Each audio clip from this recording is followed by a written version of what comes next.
Hello, in this lecture we will find out the length of line segment X.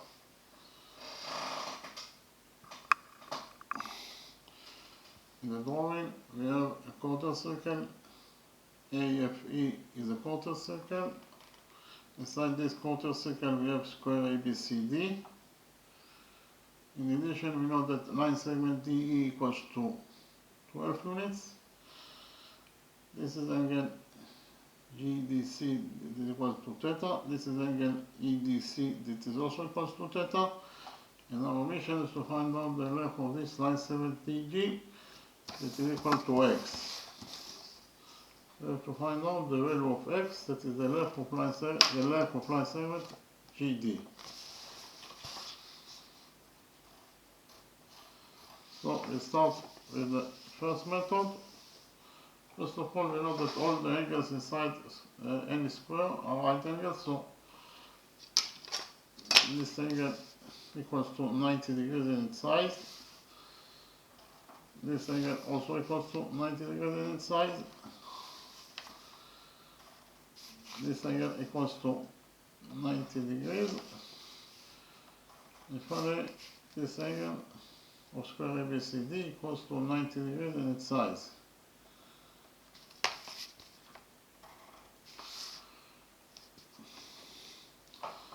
So what is the size of angle ADE, the size of this angle ADE? It is very easy to see from the drawing that angle ADE, the missing angle here, equals to the big angle CDA, that is the right angle, minus this angle that is theta. So in total, angle ADE equals to 90 degrees minus theta. In the next step, we will extend line segment GD and line segment EA by a straight line until they touch each other.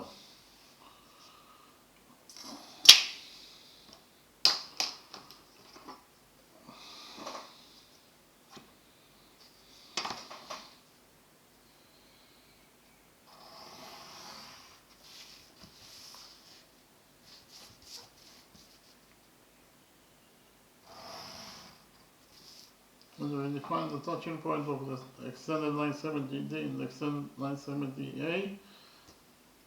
This point is H.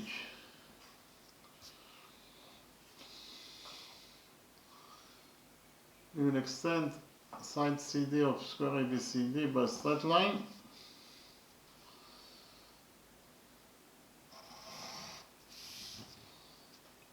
When we extend a straight line by a straight line, the result is a straight line, so CF must be also a straight line. We have those two angles, they are defined as vertex angles, and vertex angles are equal to each other. But this vertex angle is theta, therefore this vertex angles must be also equal to theta because those two angles are equal to each other. So if we focus on the lower side of straight line CF at point D, here in the lower side of CF at point D, the sum of the angles must be equal to 180 degrees according to the rule that the sum of the angles on one side of a straight line is equal to 180 degrees. So which angles we have at the lower side of CF at point D? We have this angle, that is a right angle, plus this missing angle. In total, the sum of those two angles must be equal to 180 degrees according to the rule that I mentioned. Therefore, this missing angle must be equal to 90 degrees in its size. Again, in order to complete the sum of the angles in the lower side of the straight line CF at point D to 180 degrees, this missing angle must be equal to 90 degrees. So, what is the size of this angle? It's actually angle ADH. The size of this missing angle ADH must be equal to the size of the big angle that is FDA, that is the right angle, minus this angle theta. So in conclusion, we can find out that angle ADA must be equal to 90 degrees minus theta.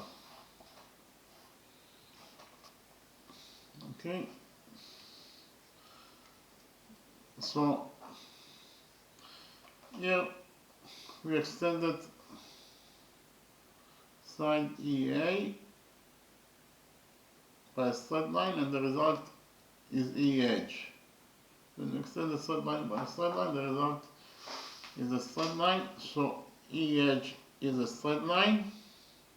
If we focus on the upper side of the straight line EH here at point A, and on the upper side of EH at point A, the sum of the areas must be equal to 180 degrees according to the rule that I mentioned.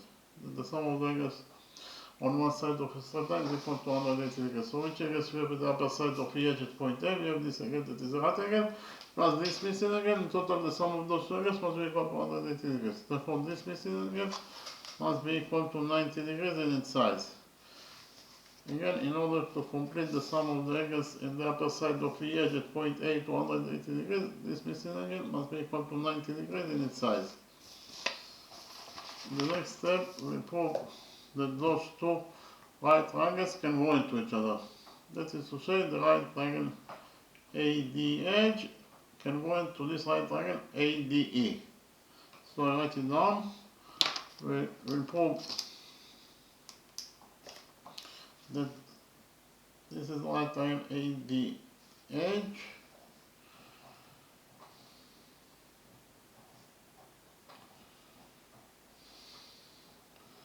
It's going to go into this right triangle, triangle ADE.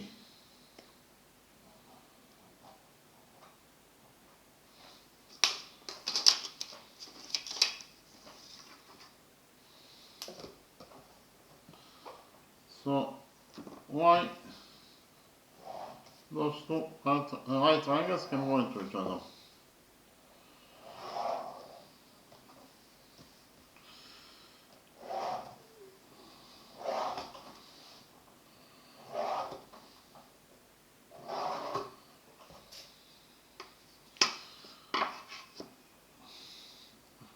First of all, those two angles are both equal to 90 degrees minus theta, therefore they are equal to each other. So this is angle ADH,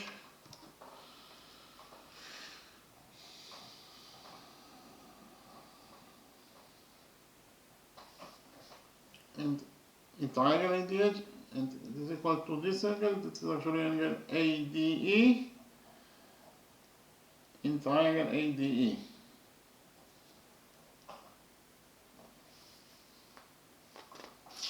So I'll repeat again. Angle ADH in triangle ADH equals to angle ADE in triangle ADE. They are both equal to 90 degrees minus theta, therefore they are equal to each other. In addition, this is side DA, that is a common side, it belongs to both triangles, so we can write down that DA equals to itself as a common side that belongs to both triangles.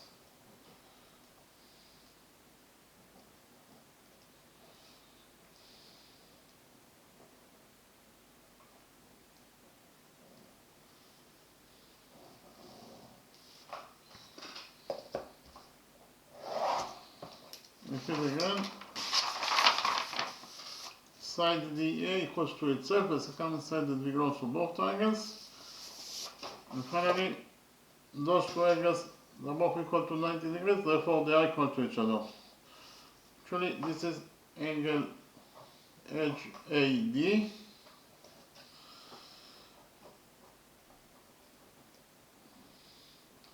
In triangle ADH, and it equals to this angle, is equal to this angle, that is actually angle EAD.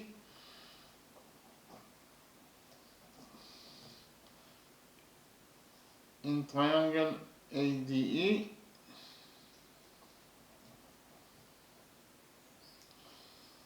repeat again, angle HAD in triangle ADE equals to in triangle ADH is equal to angle EAD in triangle ADE. They are both equal to 90 degrees, therefore they are equal to each other. So we actually proved that the right triangle ADH congruent. This is the sign of congruent to the right triangle ADE according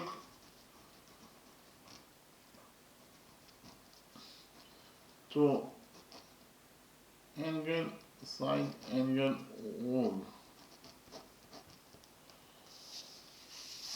So what is angle side angle rule? Angle side angle rule is that if you prove that two angles and the side that is included between the two angles in one triangle are correspondingly equal to two angles and the side that is included between the two angles in a second triangle, then you actually proved that the two triangles can go into each other according to angle side angle rule. And you actually proved that those two angles and the side that is included between those two angles, that is actually side DA in this right triangle at DA, are correspondingly equal to those two angles and the side that is included between those two angles, that is the same side DA in the right triangle ADH. Therefore we actually prove that those two right triangles can go into each other according to angle side angle rule. We have two angles and the side that is included between the two angles in this triangle that are corresponding equal to two angles in the side that is included between those two angles in triangle NGDA. Therefore those two right triangles can go into each other according to angle side angle rule. And from the fact that those two right triangles can go into each other, we will derive that side DE in the right triangle ADE is equal to side DH in the right triangle ADH. According to the rule that corresponding sides in congruent triangles are equal to each other. Those two triangles can go into each other, therefore the two corresponding sides, that is to say side DE and side DH, must be also equal to each other. And again, we found out that DE equals to DH, but it is given us the question that DE equals 12 units in its length. So we can write here that DE equals to 12, and from this equation 12 equals to DE equals to DH, we will derive that side DH is also equals to 12 units in its length. This is side DH that is equal to 12 units in its length.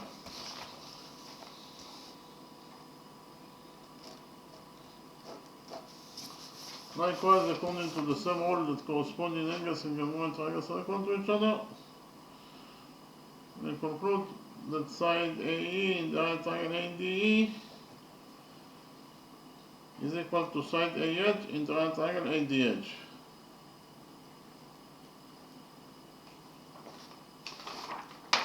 AE equals to AH according to the same rule.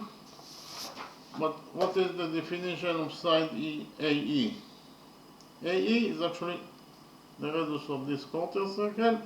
So we define the radius of this quarter circle as R, and therefore AE equals to R according to our definition. AE is the radius of this quarter circle that is equal to R according to our definition. So we can write here that AE equals to R, and from this equation R equals to AE equals to AH, we derive that AH is also equals to R. That is to say, it is also the radius of the circle, of the quarter circle, or the radius of the circle that we can create here by completing this quarter circle to a circle. So AHA equals to R.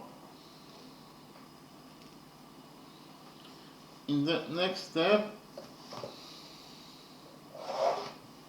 we will join points G and E together by a straight line.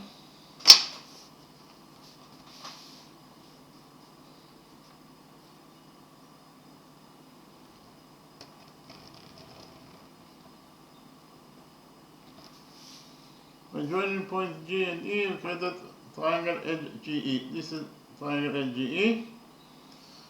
The next step, we'll join points A and G together by a straight line.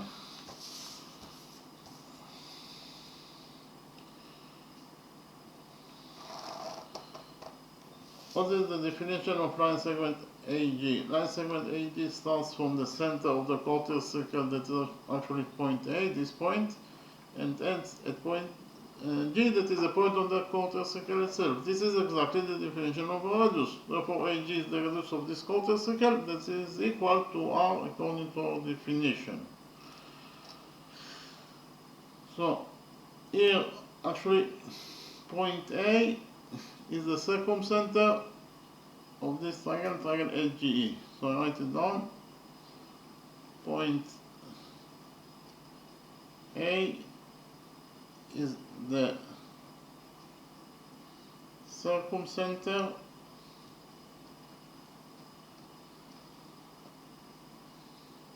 of triangle HGE.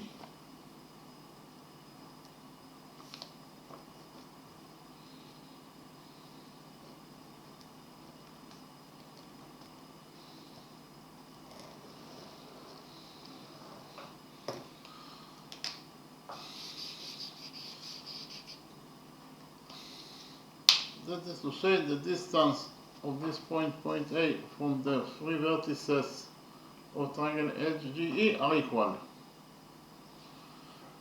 For example, the distance of point A from the vertex edge of triangle HGE equals to R.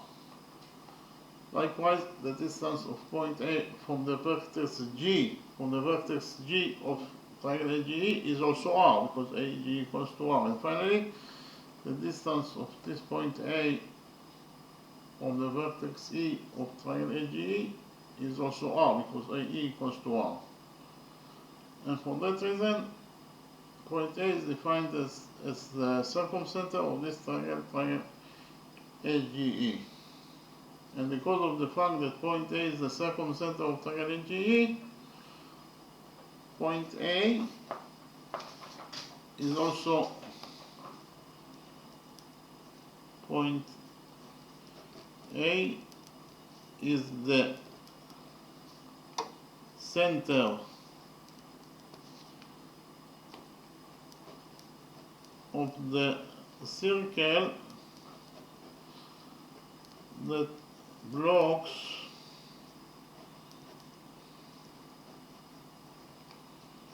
triangle AGE.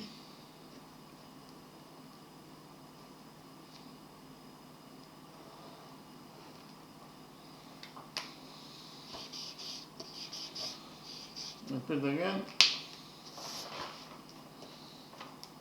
This is point A, and point A is the center of the circle that blocks this triangle, triangle AGE. We know that any circle that blocks triangle AGE must pass through its three vertices that are H, G, and E.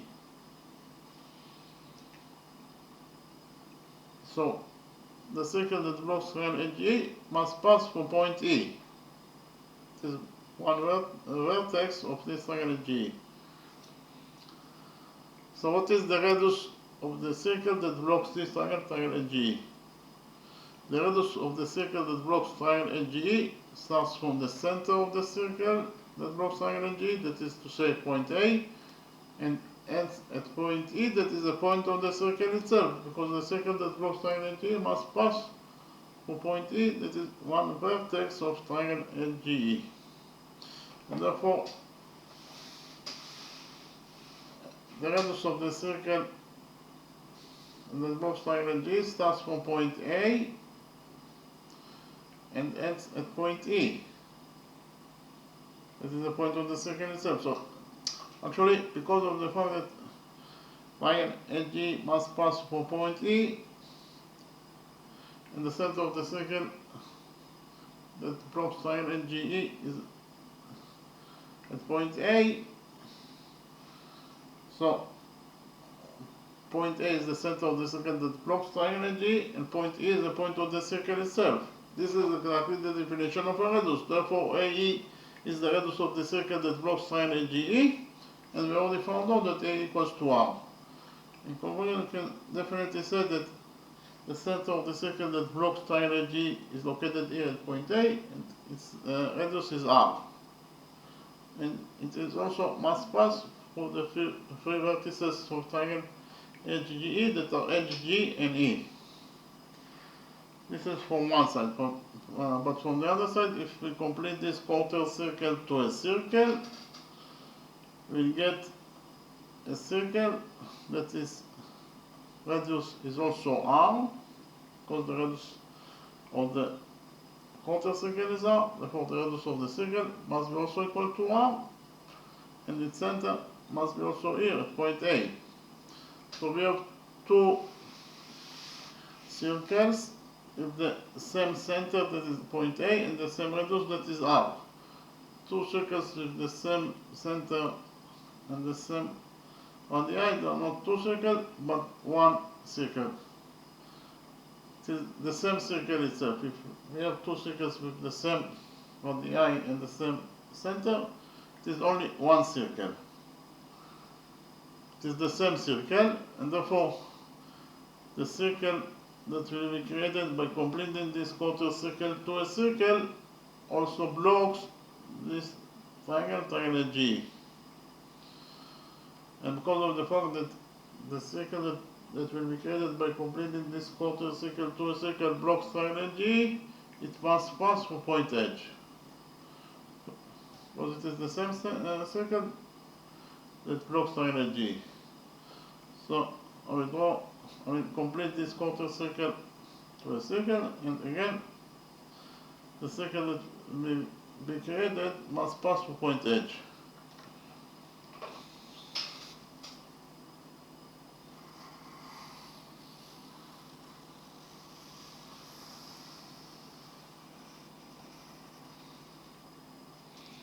This is the circle that created by completing this quarter circle to a circle. As you can see in the drawing, it passes through point H, it also passes through point G and from point E, because the circle that is created by completing this quarter circle to a circle is the same circle that blocks triangle G, and therefore it must pass through its three vertices that are H, G and E. Okay, so here we have what is edge AE, or angle edge AE. This is angle edge AE. The size of this angle edge AE equals to 90 degrees plus 90 degrees. It is 180 degrees. Any angle that equals to 180 degrees in its size must be a straight line. Therefore, edge AE is a straight line. But edge AE is a straight line that touches the circle at 2 points, edge and E. Any straight line that touches the circle at 2 points is defined as a chord. So edge AE is a chord, but is a chord that passes through point A, and that is the center of the circle. Any chord that passes through the center of the circle must be the diameter of the circle. Therefore, edge AE is the diameter of the circle, and if edge AE is the diameter of the circle, it means that edge E is also the diameter of the circle. So in conclusion, you can write down here that chord edge E is the diameter of the circle. Chord edge E is the diameter of this circle. Diameter of the circle.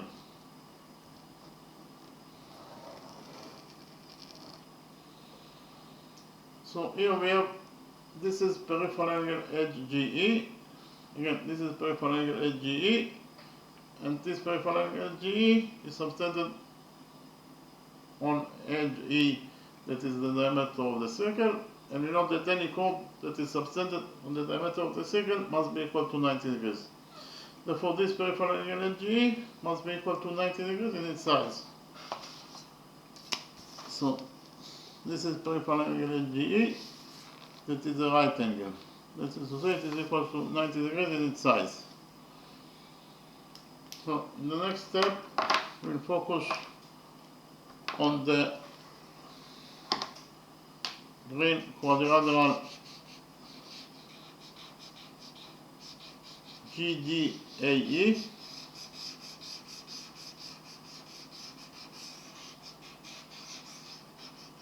In this green quadrilateral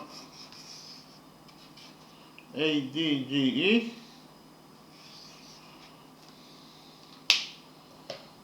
those two opposite angles, they are both right angles. The sum of two right angles is of course equals to 180 degrees.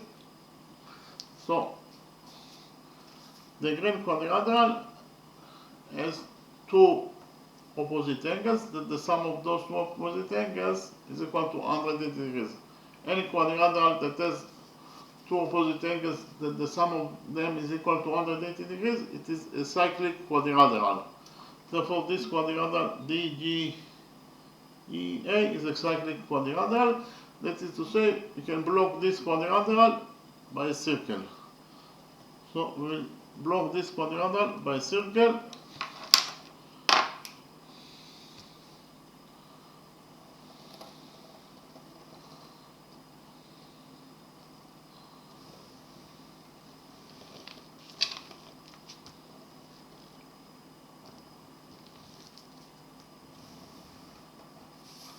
This red circle blocks the green quadrilateral. Again, the red circle blocks the green quadrilateral. That is actually quadrilateral DGEA. Why? Because it passes through its four vertices DG, E, and A. So we can here implement rule 12 in the red circle. I repeat quickly on rule 12.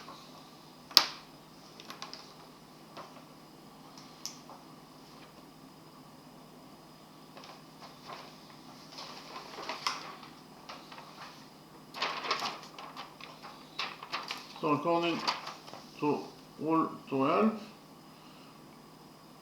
if we have this circle, inside this circle we have chord VA, the extended chord VA touches the common start point P, we have another chord CD or chord DC, the extended chord DC touches the same common start point P. So in this drawing, the following equation will be true, that PA times PB equals to PC times PD. Again, PA times PB equals to PC times PD. We can definitely implement rule 12 in this red circle. Why? Because in this red circle we have chord GD, and the extended chord GD touches the common external point edge. In addition, we have here in the red circle chord EA. This is called EA, and the extended chord EA touches the same common external point edge. Therefore, all the requirements of rule 12 are satisfied, and therefore we can implement here rule 12. According to rule 12, the following equation will be true. Edge D times edge G equals to edge A times edge E. So I write it down. According to rule 12, the following equation will be true.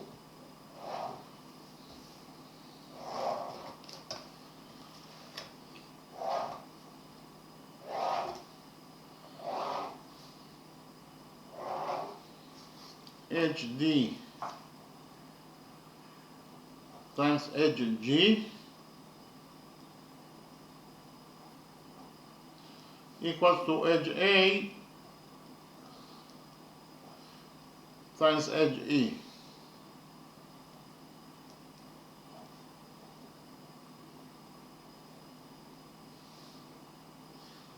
Repeat again on the implementation of rule 12 in the red circle.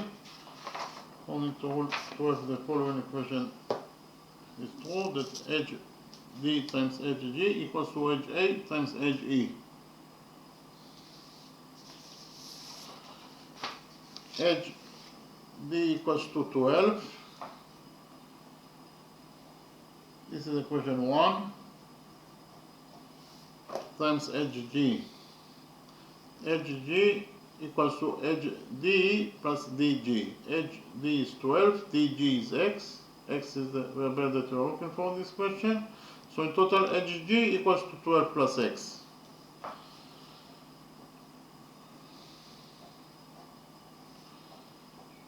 Repeat again.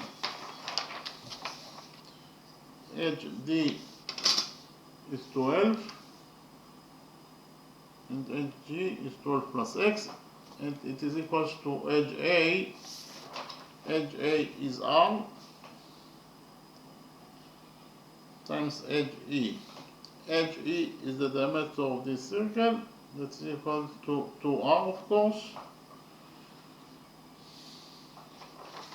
According to equation 1, we actually found out that 12 times 12 plus X equals to R times 2R. Here we will divide this equation 1 by 2, and we get that according to equation 1, 12 over 2 is 6.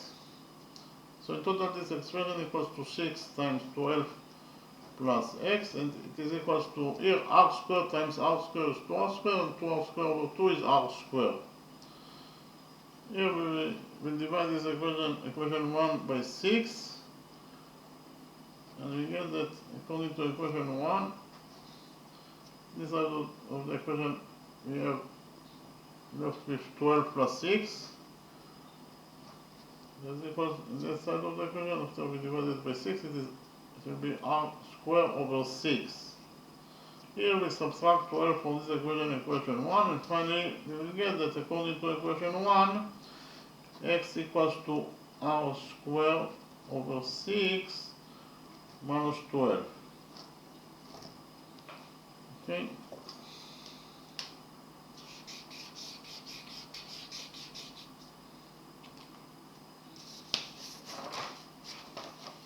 In the next step,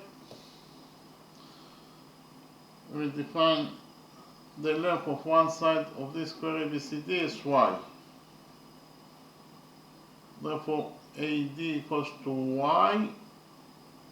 According to our definition, AB also equals to y, BC equals to y, and finally DC also equals to y. In the next step, I will copy the right triangle ADE in the new page, and we will implement on this right green triangle ADE the Pythagoras theorem.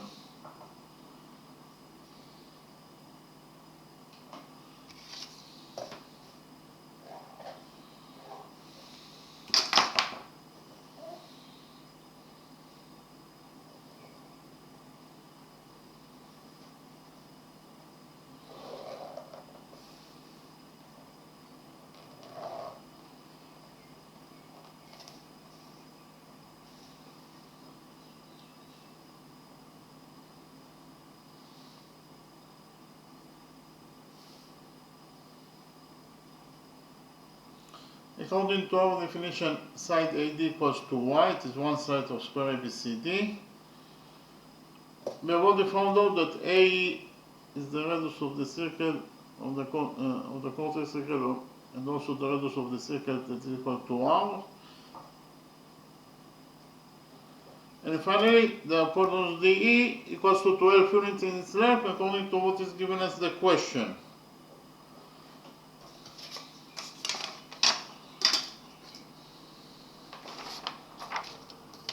So actually, this is the right triangle ADE that I copied from the original drawing. Here, by PT is the abbreviation for Pythagoras theorem. According to the Pythagoras theorem, in any right triangle, the square of the hypotenuse equals to the sum of the squares of the perpendiculars. The hypotenuse in this right triangle ADE is DE, therefore the square of the hypotenuse is DE squared, and it must be equal to AD squared plus AE squared.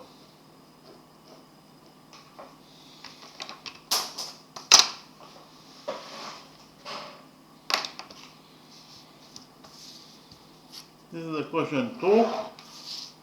So according to equation 2, we have dE squared. dE is 12, therefore dE squared is 12 squared, that is 144, and it is equals to AD squared. AD is y, therefore AD squared is y squared, plus AE squared. AE is r, therefore AE squared is r squared.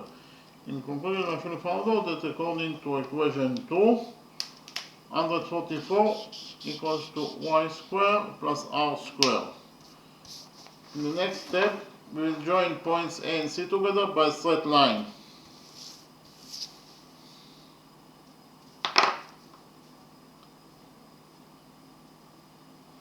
By joining points A and C, we can get the right triangle ABC.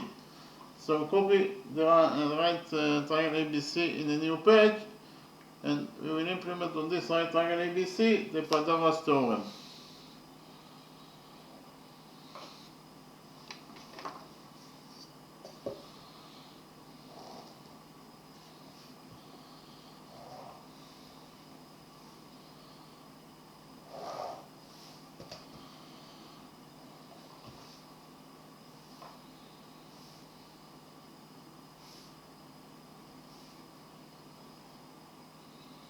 What is the definition of the hypotenuse AC? The hypotenuse AC starts from point A, that is the center of the circle, and ends at point C, that is the point of the circle itself. This is exactly the definition of a radius. Therefore, AC is the radius of this circle, and the radius of the concentric circle, that is equal to R. AB equals to Y, it is one side of square ABCD. BC is also Y.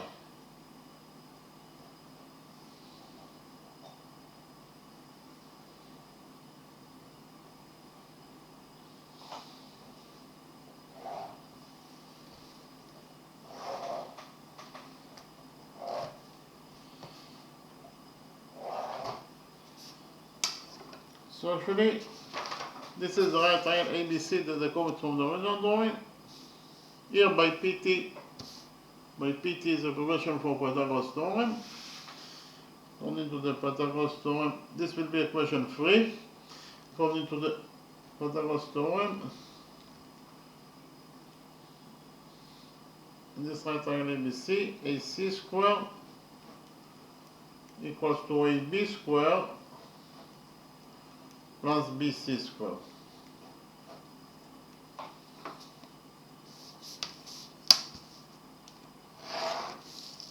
AC is R, therefore AC squared is R squared, and it is equals to AB squared. AB is Y, therefore AB squared is Y squared plus BC squared. BC is also Y, therefore BC squared is Y squared. In conclusion, I should found out that according to equation 3,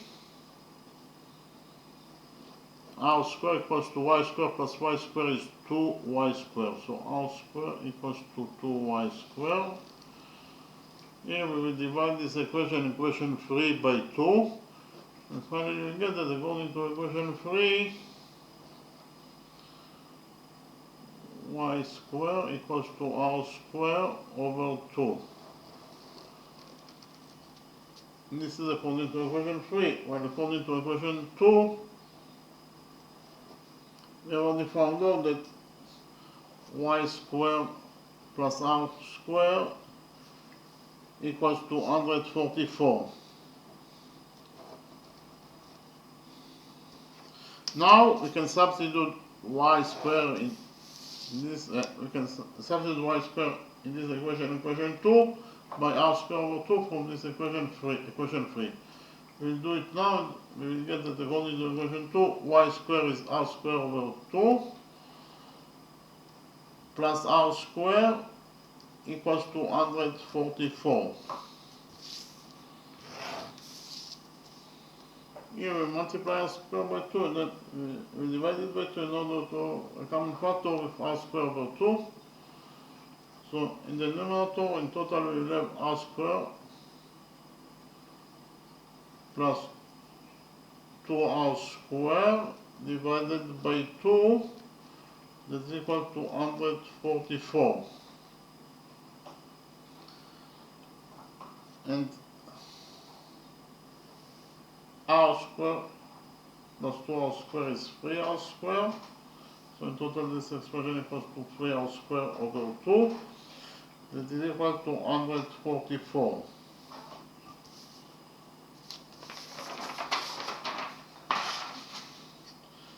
So actually, in conclusion, I found out that according to equation 2,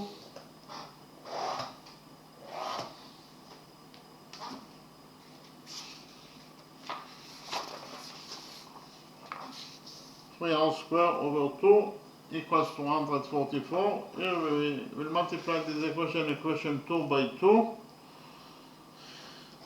And we will get that according to equation 2,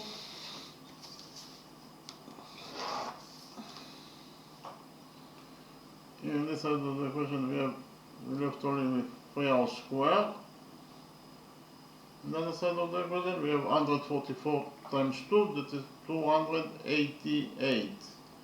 Here we will divide this equation 2 by 3, and finally we will get that according to equation 2, r square equals to 288 over 3 is 96. So actually according to equation 2, found out that r square equals to 96.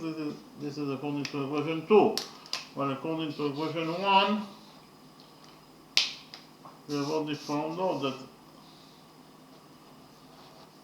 x equals to r square over 6 minus 12. Repeat again, according to equation 1, we actually found out that x equals to r6 over 12 minus r6 over r square over 6 minus 12. So now we can substitute r square in this equation 1 by 96 from equation 2. We will do it now, and we will get that according to equation 2, x is a variable that we are looking for. X equals to r square is 96, so in total this expression equals to 96 over 6 minus 12. 96 over 6 is 16, 16 minus 12 is 4. So if we found out that x equals to 4 units in its length, x is actually the length of this line segment GD. So the length of line segment GD, that is equal to x according to what is given as the question, is equal to 4 units. And that is the answer to the question. So we finished with the first method. In the next step, I will present to you how to find out the length of line segment GD is equal to x according to the second method.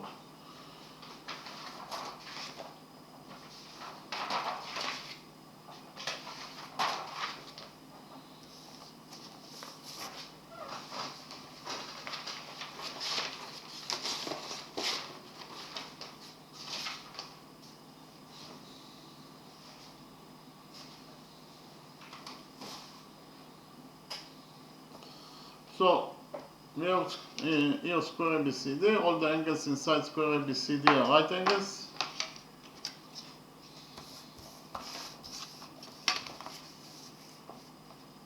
This angle equals to 90 degrees in its size.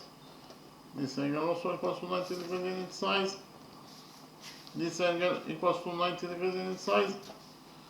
And finally this angle equals to 90 degrees in its size. You also know that the opposite sides of a square are parallel to each other. That is to say, in this square ABCD, side DC is parallel to side AB.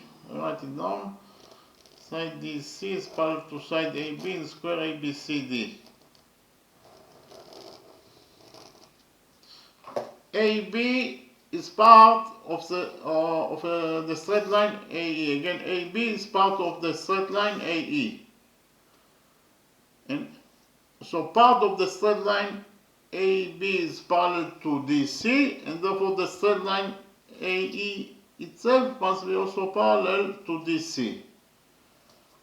So AE must be also parallel to DC. If part of a straight line is parallel to another straight line, then the straight line itself must be also parallel to the other straight line. Therefore, the straight line AE itself must be also parallel to DC. So AE must be also parallel to DC. AE is parallel to DC.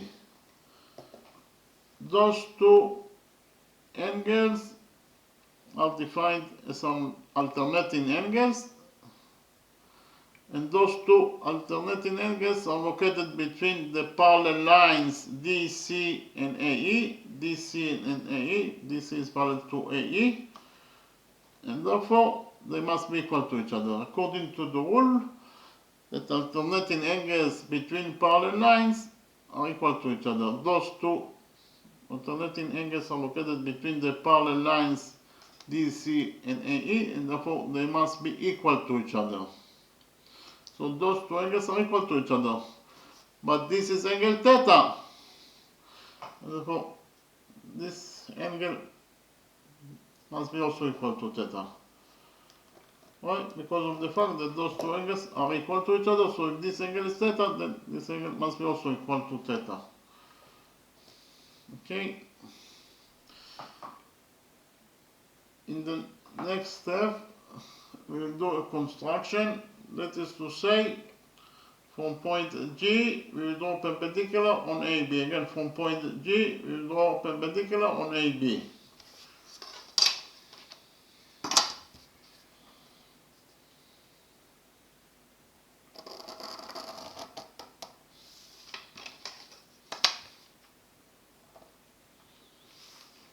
So this angle equals to 90 degrees in size, and this angle also equals to 90 degrees in size according to our construction. We will define the touching point of the perpendicular from point G and AB as N. Likewise, we will define the intersection point between perpendicular GN and side DC of the square as M. By doing this construction, we created quadrilateral MDAN. Inside this quadrilateral MDAN, we have 1, 2, 3 right angles. And therefore, this fourth angle must be also equal to 90 degrees in its size, according to the rule that the sum of the angles in any quadrilateral is equal to 360 degrees. Okay? So, inside quadrilateral DMAN, we have 4 right angles, and therefore, this quadrilateral DMAN is a rectangle. So here, I write it down. Quadrilateral DMAN is a rectangle because it has 4 right angles. Likewise, inside quadrilateral MCNB, we have 1, 2, 3 right angles. Therefore, this fourth angle must be also equal to 90 degrees in size. So quadrilateral MCNB is also a rectangle.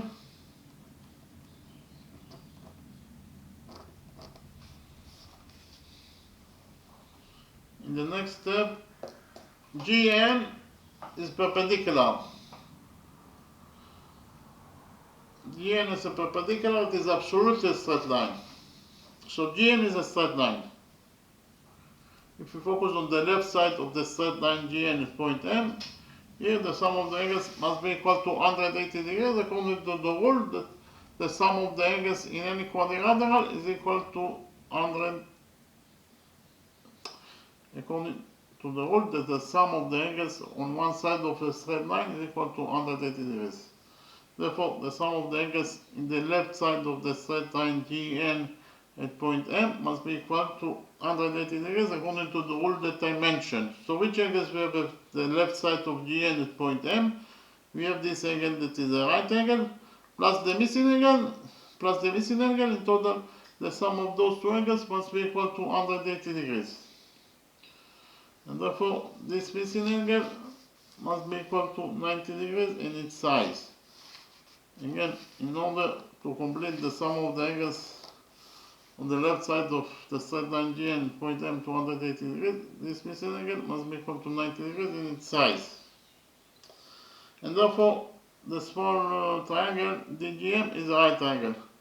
So I copied the small right angle DGM in a new page and we will analyze this right small triangle DGM.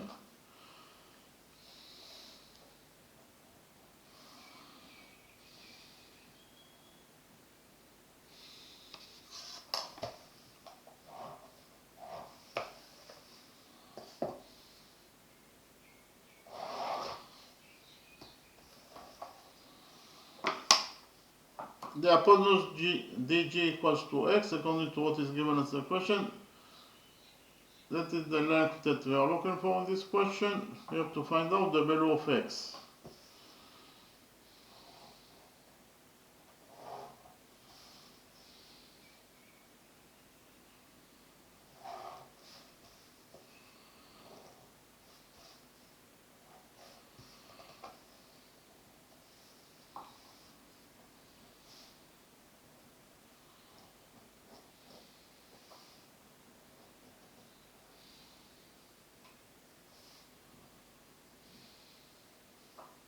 Angle GDM equals to theta according to what is given as the question.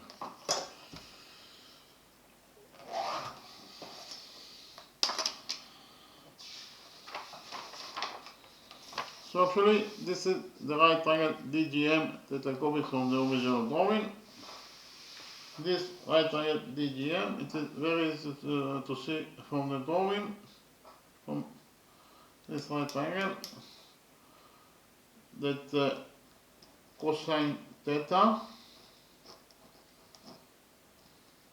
equals to dm over dg. Again, cosine theta equals to dm over dg. So cosine theta equals to dm. dm is the missing side, so we leave it as it is, over dg. dg equals to x. So in conclusion, we shall find out that according to equation 1, cosine theta equals to dm over x. Here we will multiply this equation 1 by x, and we get that according to equation 1, dm equals to x times cosine theta. This is according to equation 1.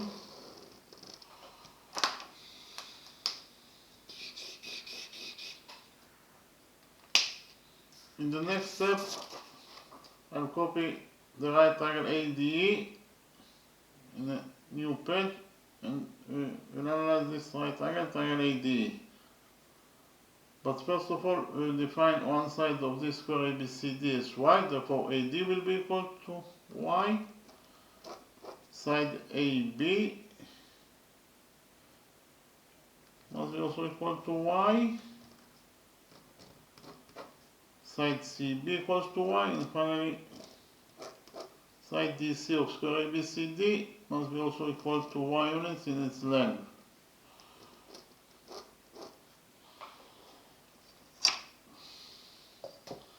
So in the right triangle, triangle ADE, side AD equals to y according to our definition.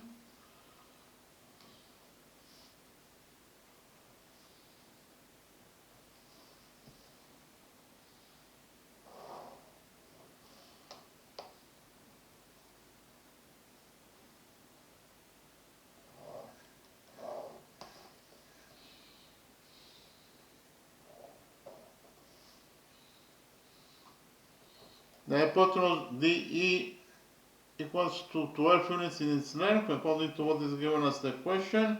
And finally, AE is of course the radius of this quarter circle. We'll define the radius of this quarter circle as R, therefore AE equals to R.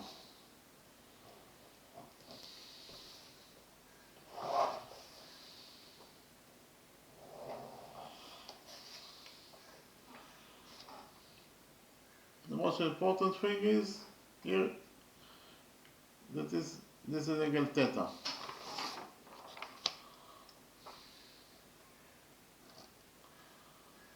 in this right triangle, this is the right triangle ADE that I copied from the original drawing.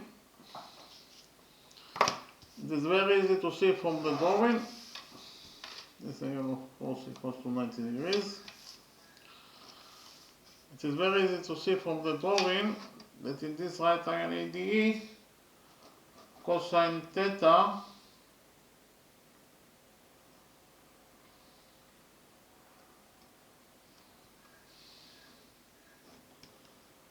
equals to AE over DE.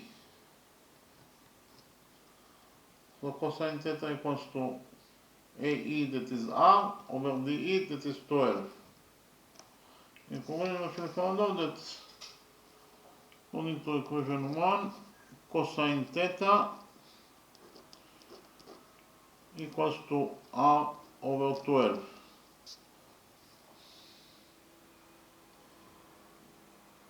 So we will define this equation as 2.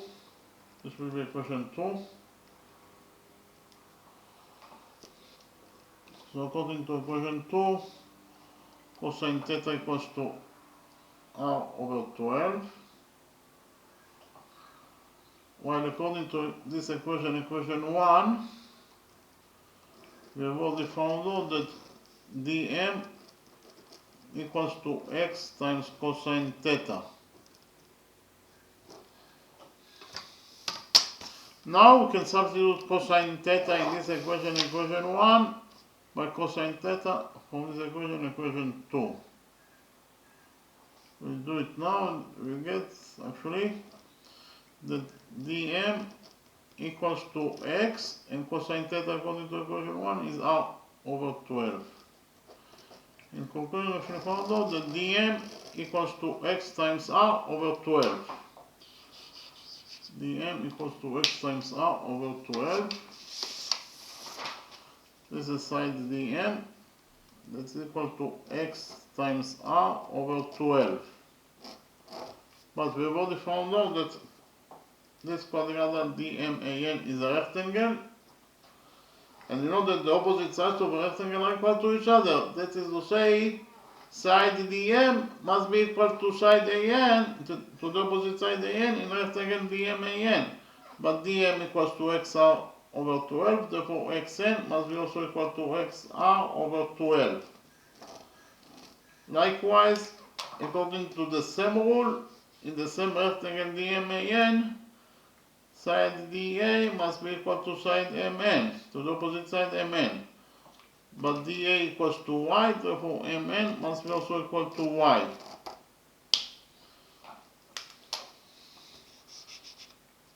We will return to this right triangle DGM. So I copy this right triangle DGM again in a new page, and we'll continue to analyze this right triangle DGM.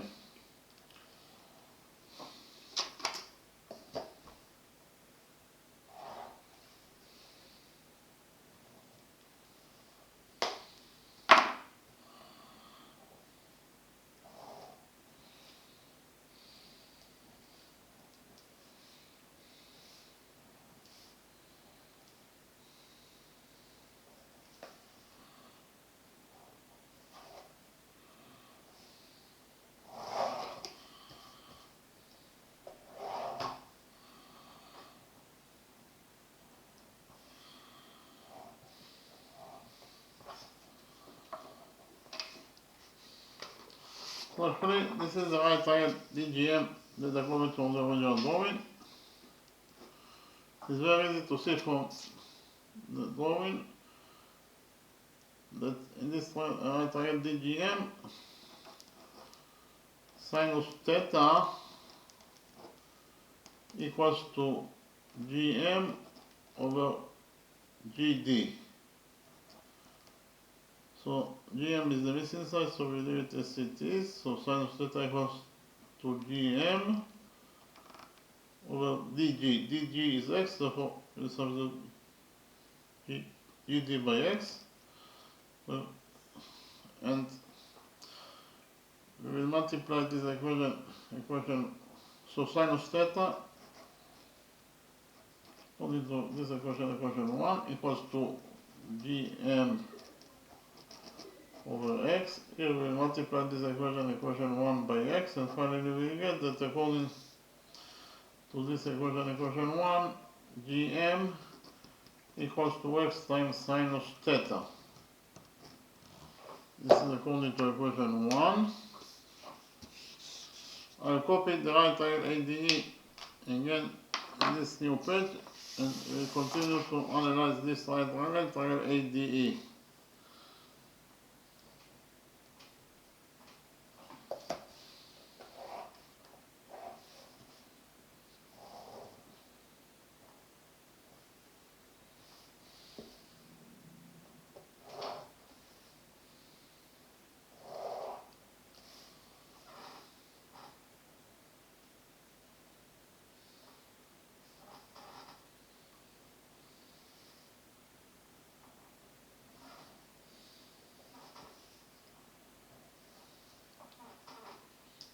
The hypotenuse T equals to 12 units in its length, and dA equals to y according to our definition.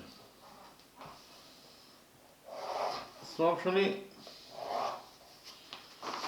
this is the right angle ADE that I copied from the original drawing. This right angle ADE, it is very easy to see from the drawing that sinus theta equals to AD over DE. So sinus theta equals to AD, that is y, over DE, that is 12. So in conclusion, according to equation 2, we actually found out that sinus theta equals to y over 12. So I copy equation 2 again here. According to equation 2, sinus theta equals to y over 12. This is according to equation 2. Well, according to equation 1, we have already found out that gm equals to x times sinus theta. So now we can substitute sinus theta in this equation 1 by y over 12 from equation 2. We'll do it now, and we get that according to equation 1, gm equals to x, and sinus theta is y over 12. In conclusion, we actually found out that gm equals to xy over 12. So this is side gm is equal to xy over 12. Write it here. gm equals to xy over 12.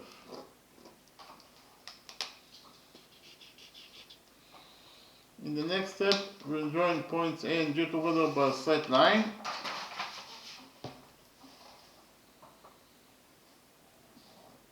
By joining points A and G, we actually created here the right triangle AGN. So I copied this right triangle AGN in a new page, and we will implement the Pythagoras theorem on this right triangle AGN. What is the definition of the hypotenuse AG? The hypotenuse AG starts from point A, that is the center of the quarter circle, and then at point G, that is the point of the circle itself. That is the point of the quarter circle itself. This is exactly the definition of a radius. Therefore, AG is the radius of this quarter circle that is equal to R according to our definition. Here, AE also equals to R. Is also the radius of the quarter circle. So I copy this right triangle AGN in a new page, and we will implement on the right triangle AGN the Pythagoras theorem.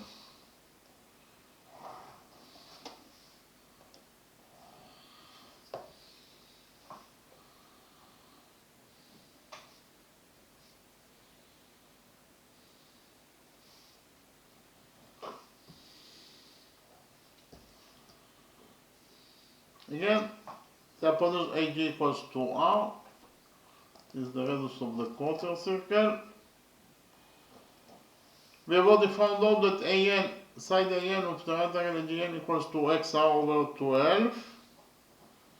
What is the length of side GN? Side GN in total equals to GM plus MN. Again, GN equals to GM plus MN. We've already found out that GM equals to XY over 12. MN equals to Y. Therefore, in total, GN equals to XY over 12 plus Y. So I write it down. GN in total equals to XY over 12 plus Y.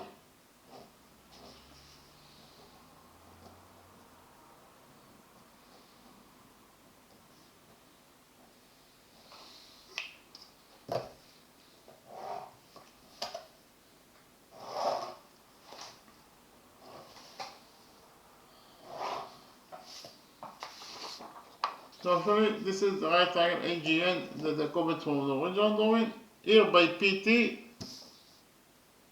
is the provision for Pythagoras theorem. In this right angle AGN,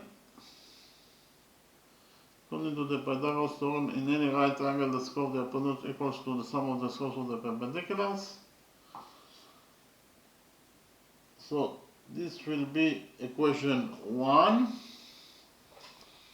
According to the Pythagoras theorem, in the right angle AGN, AG square must be equal to AN square plus GN square.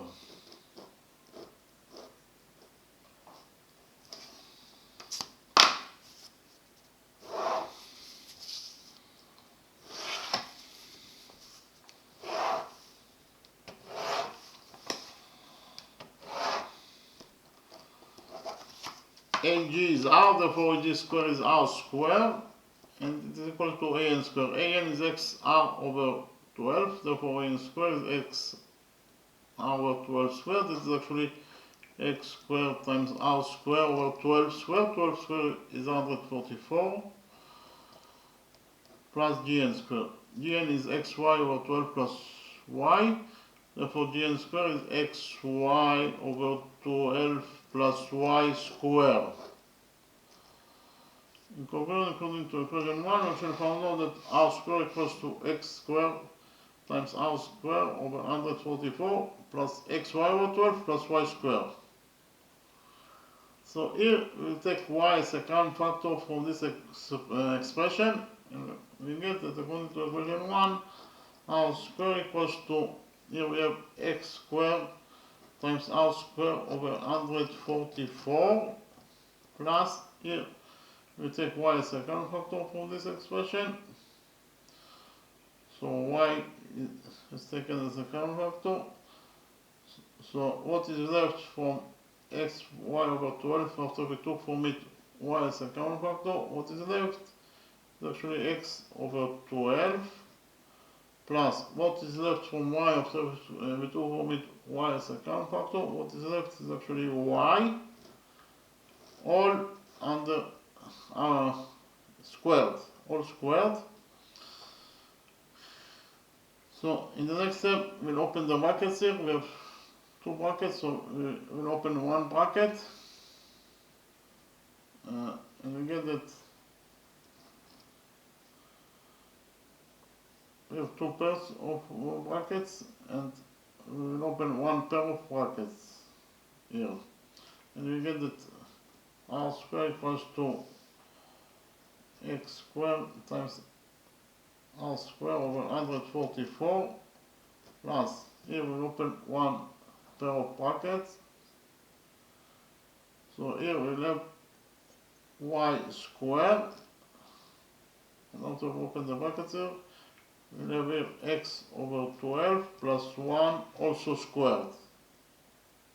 After we open the brackets, here we got that this expression equals to Y squared plus X over 12 plus 1 squared. Here we'll multiply 1 by 12 and then we'll divide it by 12 in order to have a common factor with X over 12. And we get here that r square equals to x squared times r squared over 144 plus y squared. Here we have,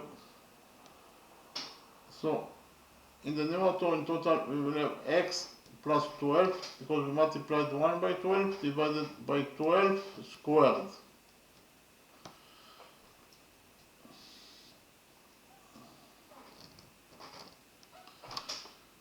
Here we will use the algebraic identity that states that a over b squared equals to a squared over b squared. Therefore, according to this algebraic identity, we get that x plus 12 over 12 squared will be equal to x plus 12 squared over 12 squared, that is 144. So in total this expression, x plus 12 over 12 squared will be equal to x plus 12 squared over 144. So I write it down. So according to equation 1, we actually found out that r squared equals to x squared times r squared over 144 plus y squared, and this expression according to this algebraic identity equals to x plus 12 squared over 12 squared, that is 144. So actually, according to equation 1, we found out that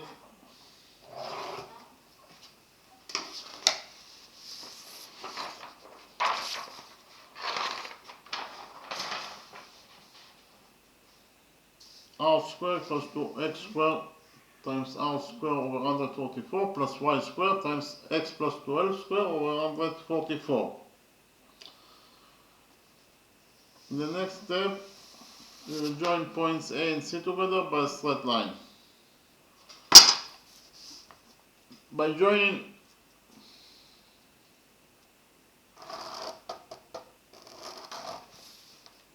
points A and C, we created the right triangle, triangle ABC. So we copy this right triangle, triangle ABC in a new page, and we will implement the Pythagoras theorem on this right triangle, triangle ABC.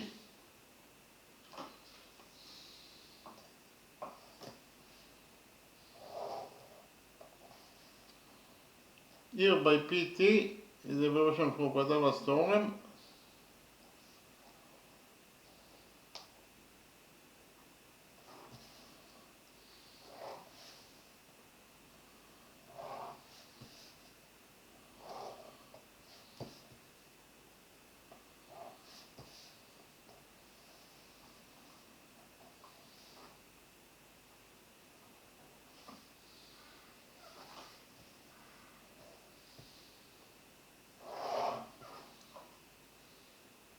Side AB of the right triangle BC equals to y.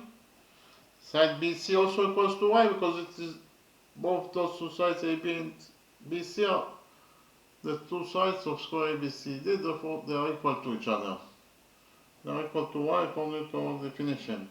What is the definition of the hypotenuse AC? The hypotenuse AC starts from point A, that is the center of the quarter circle, and then to point C, that is the point of the quarter circle itself.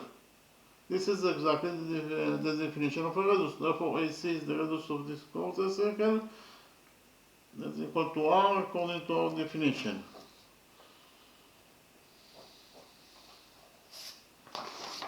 So, this is the right triangle ABC that I copied from the original drawing. Here, by PT is a version from Pythagoras theorem. According to the Pythagoras theorem, in this right triangle ABC, this will be equation 2. AC squared must be equal to AB squared plus BC squared.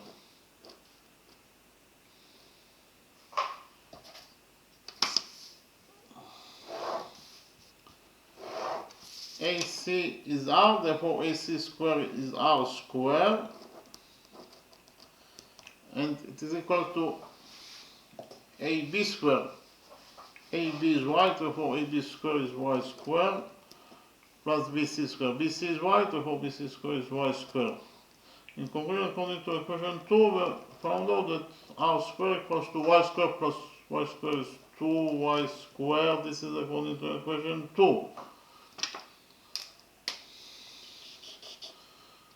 Well, according to this equation, equation 1, we actually found out that R squared equals to x squared times R squared over 144 plus y squared times x plus 12 squared over 144. Now we can substitute R squared in this equation, equation 1, by 2y squared from this equation, equation 2. We will do it now, and we will get that according to equation 1, R squared is 2y squared. This is equals to, here we have R squared, that is 2y squared. In total, this expression will be equal to 2y squared times x squared over 144 plus y squared times x plus 12 squared over 144. Repeat again, according to equation 1, we actually found out that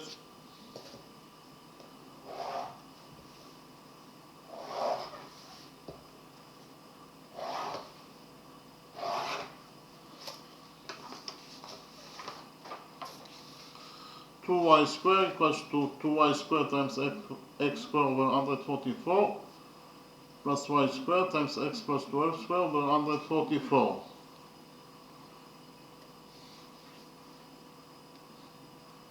Here we will multiply this equation by 144.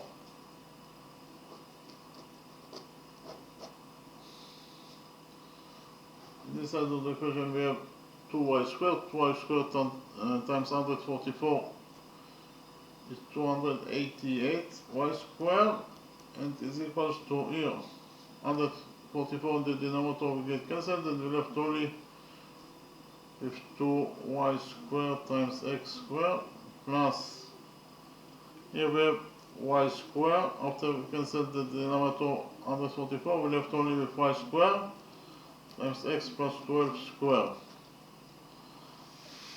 So here we'll divide this equation, equation 1 by y squared. And you get that according to this equation, equation 1, 288 y squared over y squared is 288. And this equals to, here y squared will get cancelled, and we left only with 2x squared. Plus here y squared will get cancelled, and we left only with x plus 12 squared. Here we open the brackets of this expression, and finally we get that according to this equation, equation 1, 288 equals to 2x squared plus x plus 12 squared equals to x squared plus 12 squared, that is 144, plus 2 times x times 12 is 24x.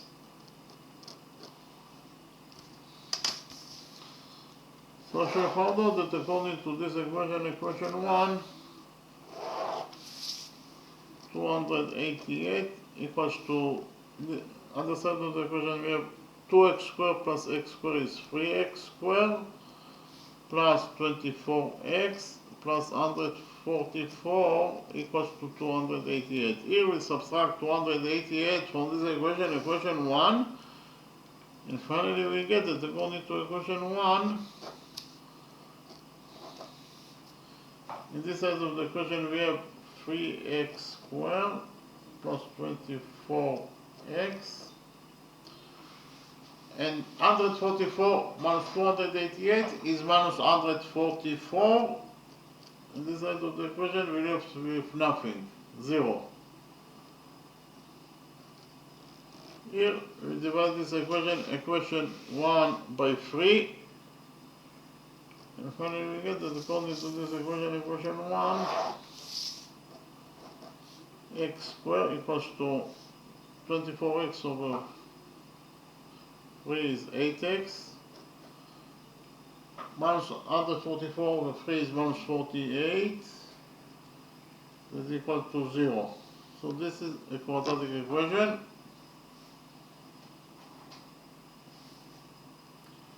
And the general formula for a quadratic equation is ax squared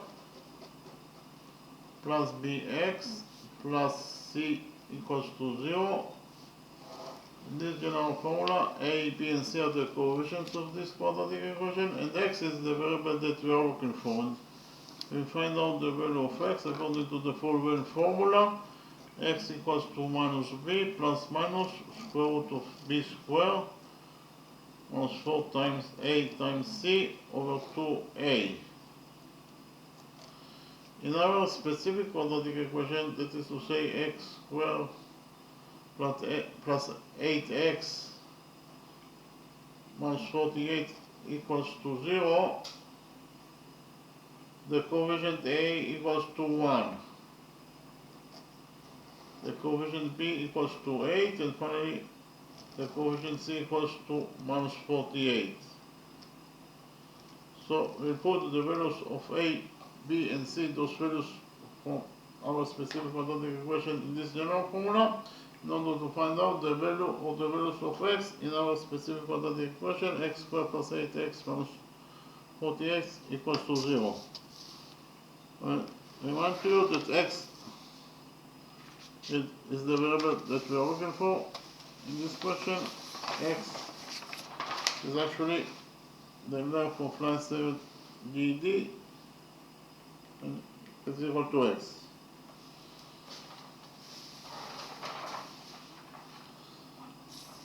Repeat again that we'll put the value of a, b, and c from our quadratic equation in this general formula for x in order to find out the value of the values of x for our specific quadratic equation. We'll do it now. We'll get that x equals to minus b. B is 8, therefore minus b is minus 8, plus minus square root of b squared. B is 8, therefore b squared is 8 squared, that is 64.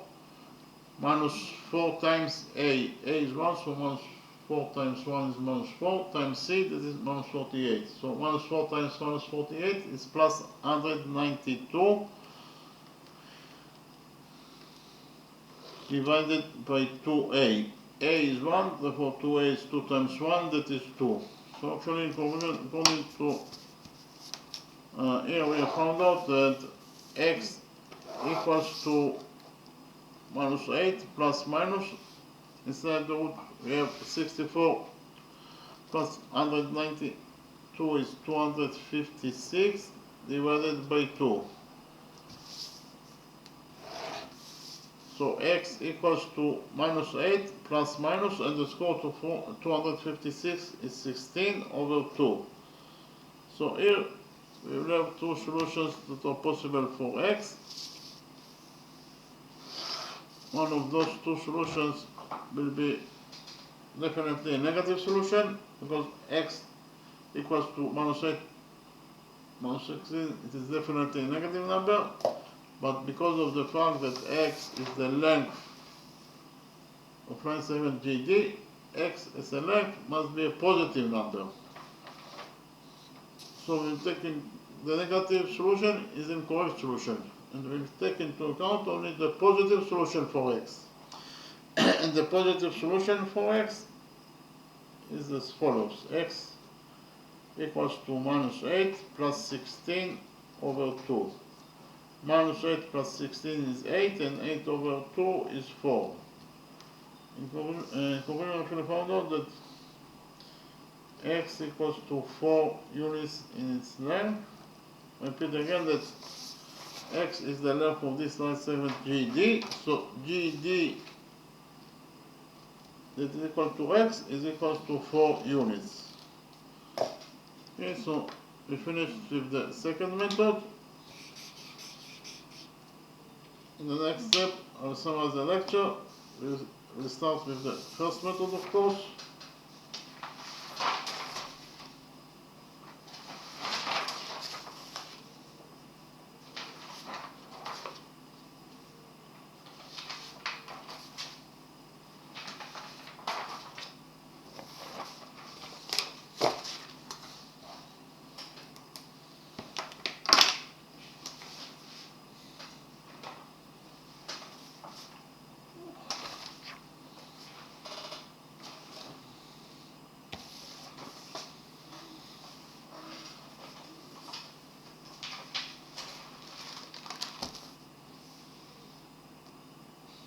In this lecture, our mission was to find out the length of this line segment GD that's equal to x. We have to find out the value of x.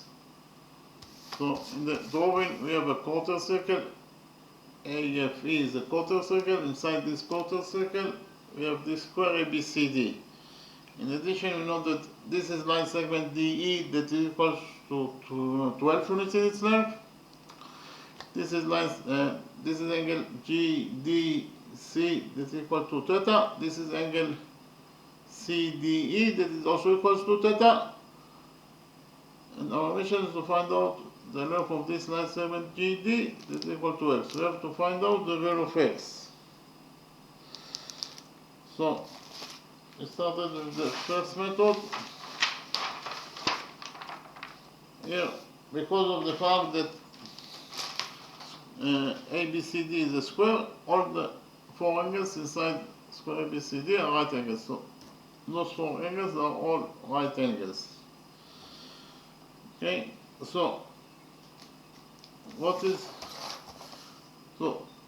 this is one out of four angles of square ABCD. This is a right angle. It is equal to 90 degrees in its size.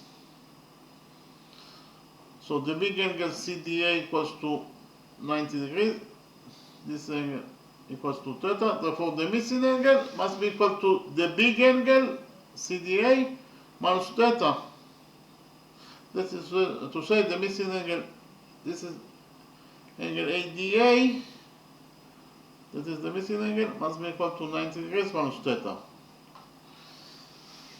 In the next step, we did a construction. That is to say, we extended side GD, or line segment GD, and line segment EA by side line until they touch each other. And we define this your touching point, this point as edge. And we extended side CD of squares ABCD by side line. This is point F. By extended side CD, we can then do two vertex angles. And you know that vertex angles are equal to each other. But this is angle theta, therefore this vertex angles must be also equal to theta because those two angles are equal to each other. So we extended the straight line CD by straight line, therefore CF must be also a straight line. If we focus on the lower side of the straight line CF, it's point D. Here the sum of the angles must be equal to 180 degrees according to the rule that the sum of the angles from one side of the straight line is equal to 180 degrees. So which angles we have at the lower side of CF, it's point D. We have this angle that is a right angle, plus this missing angle. In total they must be equal to 180 degrees according to the rule that I mentioned. Therefore, this missing angle must be equal to 90 degrees in its size. Again, in order to complete the sum of the angles in the lower side of CF, it's point D to 180 degrees, this missing angle must be equal to 90 degrees in its size. That is to say, the missing angle FDA must be equal to 90 degrees in its size. So the big angle FDA equals to 90 degrees. This angle equals to theta, therefore the missing angle ADH equals to the big angle 90 degrees minus theta. So the missing angle ADF equals to the missing angle ADH equals to 90 degrees minus theta. Here we extended the straight line EA by straight line, and the result is EH. When you extend the straight line by straight line, the result is a straight line, so EH is a straight line. If you focus on the upper side of this straight line EH at point A, here the sum of the angles must be equal to 180 degrees according to the rule that I mentioned, that the sum of the angles on one side of a straight line is equal to 180 degrees. So which angles we have at the upper side of EH at point A? We have this angle that is the right angle, and this missing angle. So in total the sum of those two angles must be equal to 180 degrees. Therefore this missing angle must be equal to 90 degrees in its size. Again, in order to complete the sum of the angles on the upper side of EH at point A to 180 degrees, this missing angle must be equal to 90 degrees in its size. In the next step, we proved that those two right angles can go into each other. That is to say that the right angle HDA is congruent to this right angle, triangle ADE. So why those two right angles can go into each other? First of all, those two angles are both equal to 90 degrees minus theta, therefore they are equal to each other. In addition, this is side DA, it is a common side that belongs to both triangles, so side DA equals to itself, it's a common side that belongs to both triangles, and finally, those two angles are both equal to 90 degrees, therefore they are equal to each other. So we should prove that this right angle ADH can go into this white green triangle, triangle ADE, according to angle side angle rule.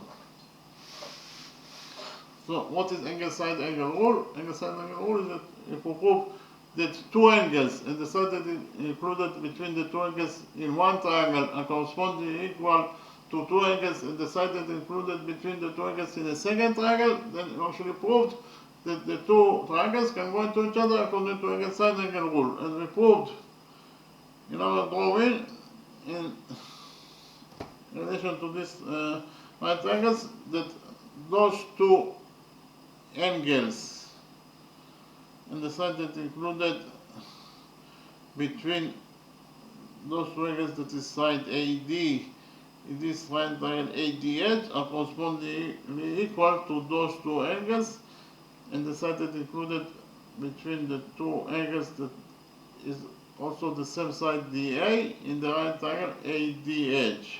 Therefore, we should prove that those two right angles can go into each other according to angle side angle rule. And from the fact that those two right angles can go into each other, we will derive that side DE in the right triangle ADE is equal to side DH in the right triangle ADH.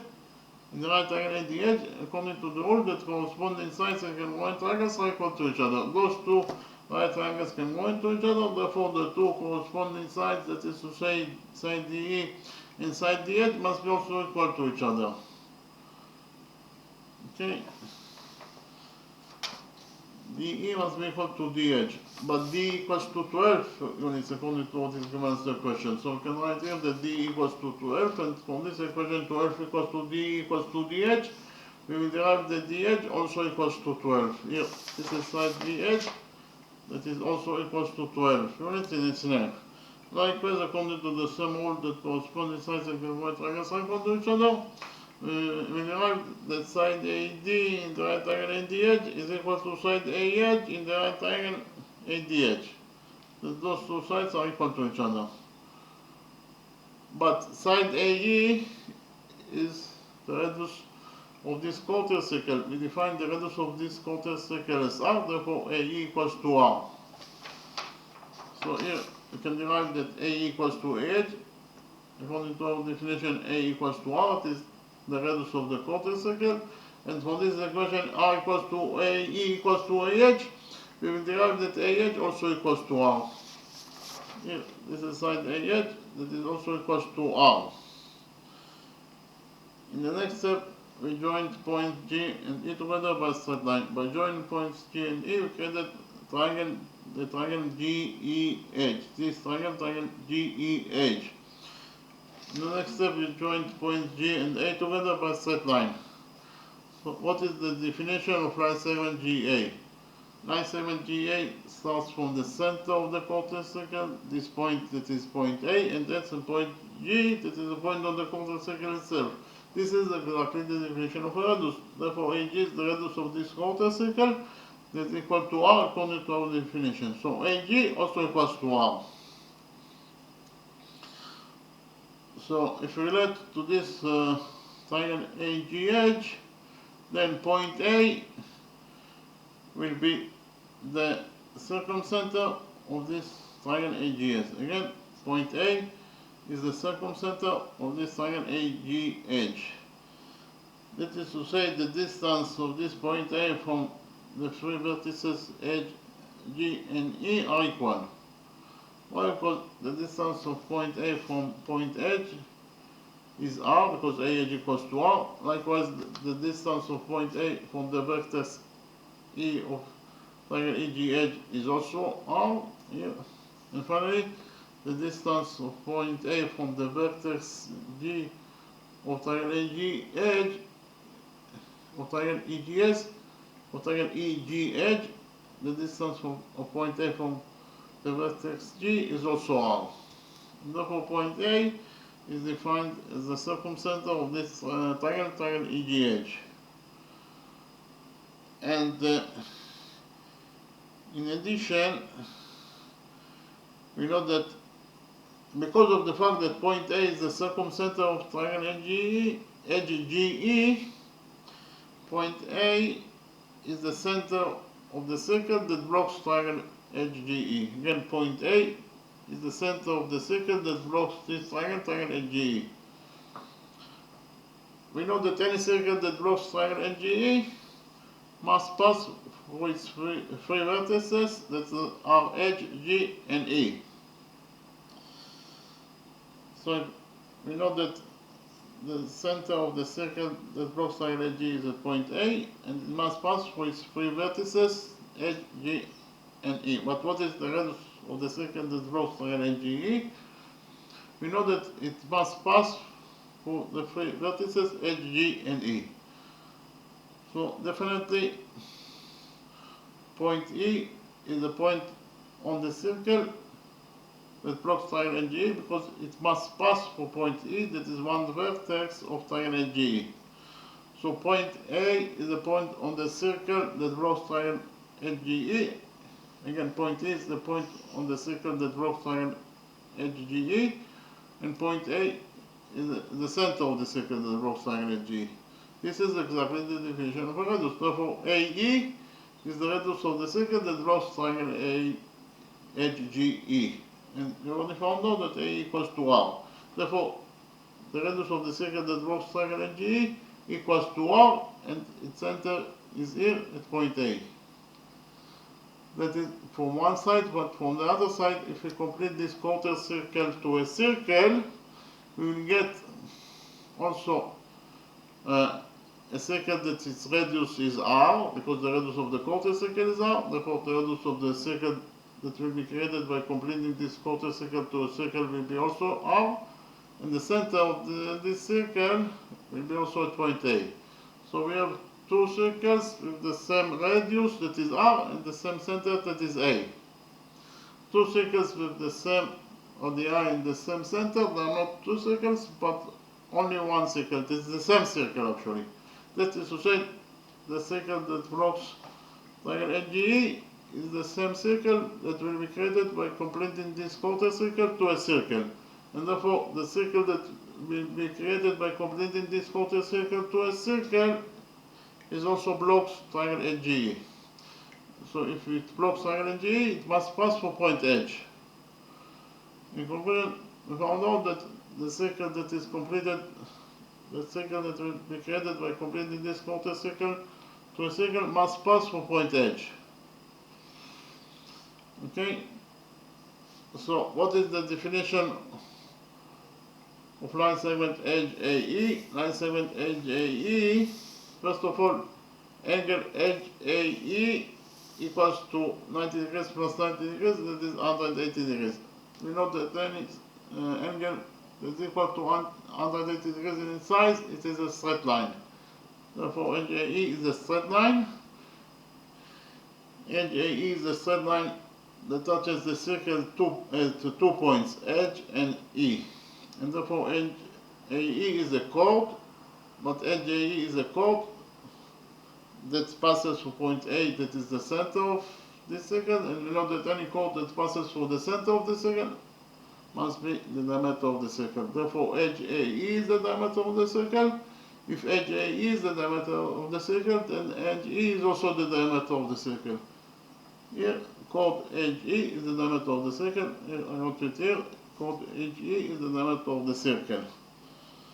So we have here peripheral angle edge GH. This is peripheral angle edge GH that is subtended on edge E, that is the diameter of the circle. Any peripheral angle that is subtended on the diameter of the circle must be equal to 90 degrees in its size. Therefore, peripheral angle edge GE must be equal to 90 degrees in its size. Then we focus on the green quadrilateral ADGE. This green quadrilateral ADGE, those two angles, they are both right angles. The sum of two right angles is 180 degrees. And we know that any quadrilateral, that the sum of its two opposite angles is equal to 180 degrees. It is a cyclic quadrilateral. Therefore, this green quadrilateral is a cyclic quadrilateral. That is to say, we can block this green quadrilateral by a circle. So we block this green quadrilateral by the red circle, and then we implemented here rule 12. What is rule 12? According to rule 12, if we have this circle, inside this circle we have chord BA, and the extended chord BA touches the common sum point P. In addition, we have here chord DC, and the extended chord DC also touches the same common sum point P. So in this drawing, the following equation will be true, that PA times PB equals to PC times PD. Again, PA times PB equals to PC times PD. You can definitely implement rule 12 in the right circle. Why? Because in the right circle, we have chord GD, the extended chord GD touches the common sum point H. In addition, we have here the chord EA, and the extended chord EA touches the same common sum point H. So all the requirements of rule 12 are satisfied, and therefore we can implement here rule 12. According to rule 12, the following equation will be true, that edge D times edge G equals to edge A times edge E. Again, edge D times edge G equals to edge A times edge E. Repeat again. According to rule 12, edge D times edge G equals to edge A times edge E. So edge D is 12, and edge G is 12 plus X. Again, edge G is edge D plus GD, edge D is 12, and DG is X. So in total, edge G is 12 plus X. So repeat again, edge D is 12, and edge G is 12 plus X. And it is equal to edge A. Edge A is R, and edge E times edge E. Edge E is the diameter of the circle, that is 2R. Repeat again, edge A is R and edge E is 2R. So according to equation 1, or according to rule 12, we got that 12 plus 12 plus X equals to R times 2R. Here we divided this equation 1 by 2, and found out that in this side of the equation we have 12 over 2, that is 6. So in total, this expression, this side of the equation we have 6 times 12 plus X, that equals to, here in the other side of the equation we have R times 2R, that is 2R squared, and 2R squared over 2 is R squared. So in conclusion, according to equation 1, we found out that 6 times 12 plus X equals to R squared. Here we divided this equation 1 by 6, and finally found out that 12 plus X equals to R squared over 6. Here we subtracted from this equation 1, 12, and finally found out that X equals to R squared over 6 minus 12. Again, according to equation 1, X equals to R squared over 6 minus 12. In the next step, I copied this right triangle ADE in a new page, and we implemented the Pythagoras theorem on this right triangle ADE. But before that, we defined one side of this square ABCD this y, therefore AD equals to y, AB equals to y, BC equals to y, and finally DC also equals to y. So this is the right triangle ADE that according to the original drawing. Side AD is one side of square ABCD, that is equal to y according to our definition. We have already found out that AE is the radius of the circle, that is equal to r. And finally, DE equals to 12 units in itself, we only to what is given us the question.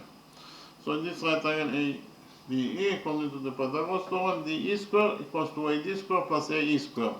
DE is 12, therefore DE square is 12 squared, that is 144, and this is equal to AD square. AD is y, therefore AD square is y square, plus AE square. AE is r, therefore AE square is r squared. So in conclusion, according to equation 2, we found out that 144 equals to y squared plus r squared.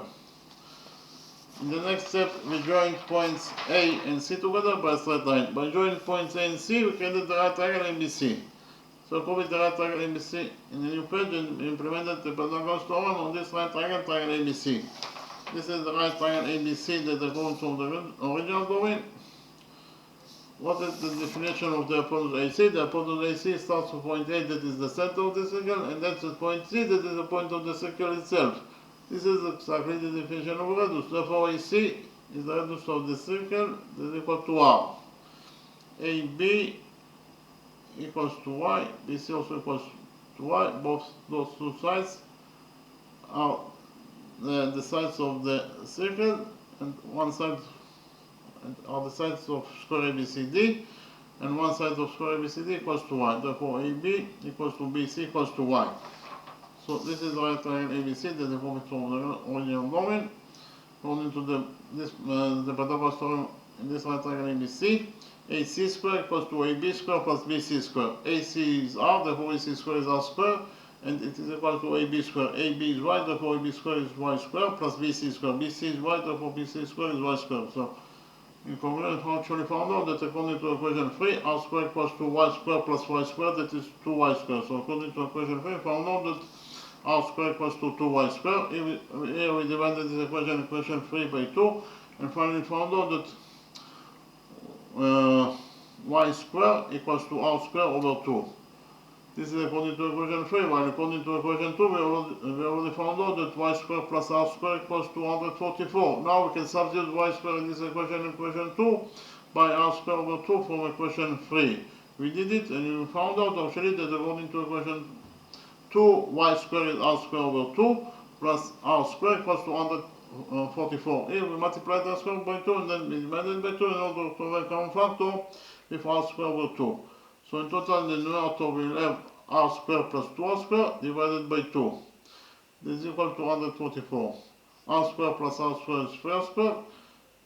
Here we multiply this equation by 2, and finally found out that according to this equation 2, 3r square equals to 2 times 144, that is 288. Repeat again, according to equation 2, we actually found out that 3r square over 2 equals to 144. We multiply this equation by 2, and then found out that 3r square equals to 2 times 144 is 288. Here we divided this equation 2 by 3, and finally found out that r square equals to 288 over 3 is 96. So according to equation 2, we found out that r square equals to 96.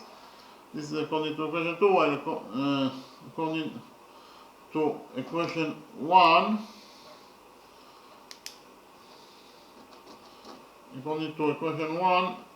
we actually found out that x equals to r square over 6 minus 12. Now we can substitute r square in this equation 1 by 96 from equation 2. We did it and found out that according to equation 1, x equals to r squared, that is 96. So in total, this expression equals to 96 over 6 minus 12. 96 over 6 is 16, and 16 minus 12 is x. 16 minus 12 is 4. 16 minus 12 is 4. In conclusion, we should found out that x equals to 4 units in its length. X, that is the length of this line 7GD, equals to 4 units in its length. This is according to the first method. So we finished with the first method. In the next step, I presented to you how to find out the length of this line 7GD is equal to x according to the second method.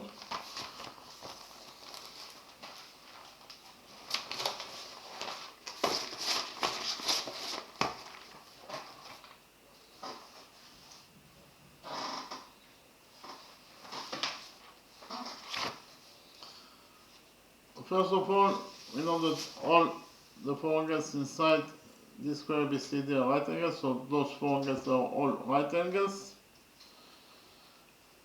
We also know that in any square, the opposite sides are parallel to each other.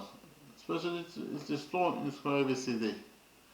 So in square ABCD, side DC is parallel to the opposite side AB. DC is parallel to the opposite side AB. But AB is part of the straight line AE. Again, AB is part of the straight line AE.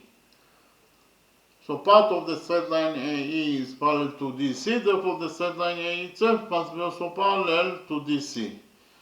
Therefore AE must be also parallel to DC. And we have those two angles, they are defined as alternating angles, and they are located between the parallel lines DC and AE, and therefore they must be equal to each other. Okay, so those two angles must be equal to each other because they are alternating angles that are located between the parallel lines DC and AE, and therefore they must be equal to each other. But this is angle theta, therefore this angle must be also equal to theta because those two angles are equal to each other. So this angle equals to theta. That is to say, angle AED equals to theta. The next step we did a construction, that is to say, from point G, we draw perpendicular on AE. That is to say, this angle equals to 90 degrees and this angle also equals to 90 degrees according to our construction. We define the touching points of the perpendicular from point G and AE as N. Then we define the intersection point of the perpendicular GN and side DC of the square as M. Okay, so by doing this construction, we created quadrilateral DMAN. Inside this quadrilateral DMAN, we have 1, 2, 3 right angles. Therefore, the fourth angle must be also equal to 90 degrees in size. Therefore, this quadrilateral DMAN with 4 right angles is a rectangle.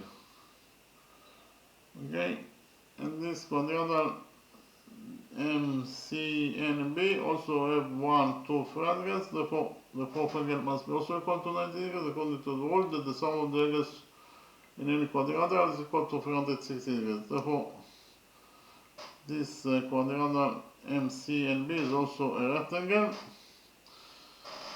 And we know that GN is perpendicular.